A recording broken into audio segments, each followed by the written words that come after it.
ikaduhang adlaw sa Brigada Olympics 2023, dikit og halos dili layo og biya ang score sa managlahing team sa nagduwa sa volleyball ug basketball. Sa unang set sa volleyball women, mao ang Standout Titans versus Power Cells Vanguards.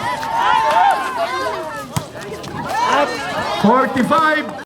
Butsyag pa sa usa ka player sa Power Cells Vanguards nga si Marjorie Sevilla nga estratehiya nila sa pagduwa ang pag-enjoy niini ug wala nila gina-pressure ilang kaugalingon.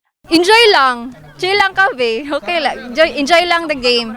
O wala. Enjoy lang. Yan lang. Sa first set usab sa basketball boys nga nagduwa mao ang Standout Titans ug Power Cells Vanguards. Asa sa score nga 32-31, gideklarang daog ang Standout Titans. Gani kahinumduman nga sa unang adlaw sa Brigada Olympics, nadaog usab kini. Ang pag-concentrate usab sa dula ang ilahang stratehiya aron maangkon ang 2 straight wins. Intense na dula, medyo taas kay emotion kay dikit ang laban, pero balik magyapon mi sa dati na mga kuan na mag teamwork. Ang basketball men usab sa Drive Max Alphas nibawi sa ikaduhang adlaw sa Brigada Olympics. Gisigurado matud pa nila nga sa ikaduhang adlaw sa kompetisyon makabawi na og mupatigbabaw ang Drive Max Alphas.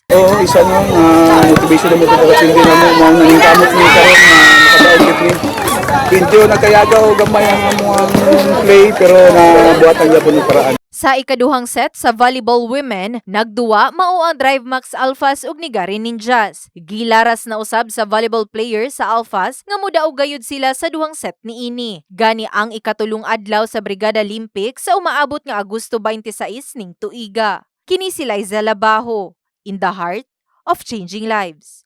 Brigada News.